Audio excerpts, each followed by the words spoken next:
G'day, Anthea here.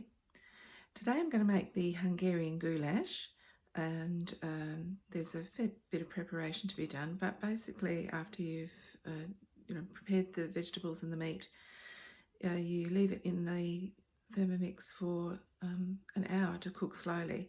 So this is a chance to see how the Thermomix does the slow cooking, and I'm excited because I know it will have it at a set temperature because of the thermostat, and stir it slowly to keep everything moving through the heat.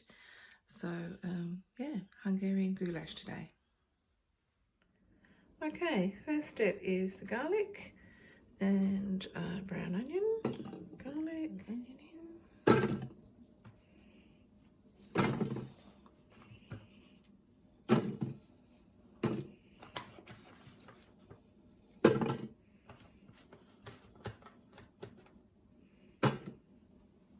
Okay.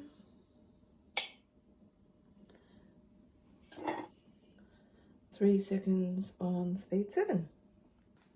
Scrape down. Awesome. All scraped down. Then it's a tablespoon of olive oil. And saute for 3 minutes. Okay, so while the onions were cooking, I chopped up my beef into 3 centimetre pieces.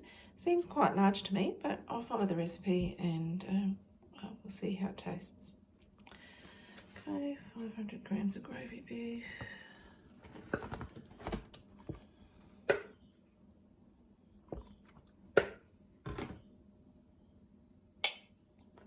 And then we cook it for a few minutes before adding the rest of the ingredients. Now that was cooked at really reverse speed so that it didn't break up the beef too much. At 120 degrees for 5 minutes, and now we add the rest of the ingredients. A teaspoon of sugar.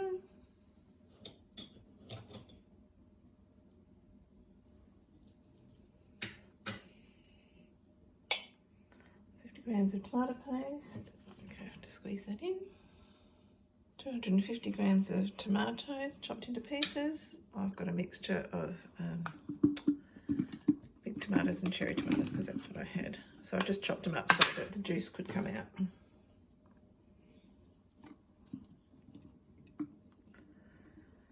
And 150 grams of red wine.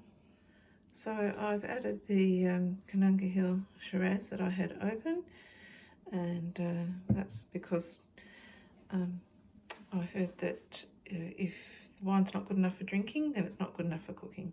So there you go. So I'm adding the paprika. It's 2 tablespoons.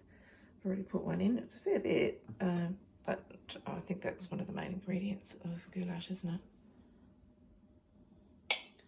And some caraway seeds, and I know there's bay leaves and other things. So I put the rest of the spices in. So I grated some lovely fresh lemon rind into there from my sister-in-law's lemon up in the country, and put in some salt and pepper. And now all I have to do is just leave it cook for an hour.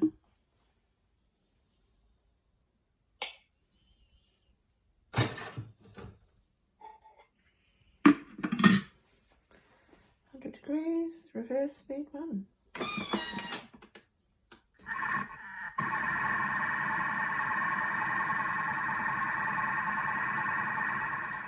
So that's been cooking for an hour. It smells amazing. There's plenty of steam coming off considering there was no water in there. And the next step is optional, but you can add a flour and water mixture in to thicken it. And so I've done that. I forget what that's called. I know it has a name. Seems like a fair bit, but anyway. Next step is combine the flour and water in a small bowl and then add. So I'll do that. I'll put that in there. Too easy. And then I have chopped up some capsicum, so I'll pop that in as well. 5 minutes, reverse, 90 degrees.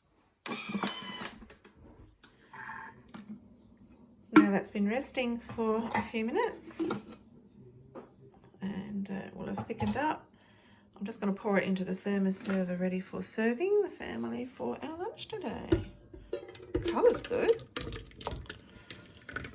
And the veggies are in there as well as the meat. So we'll give you the rundown of how it tastes after the meal.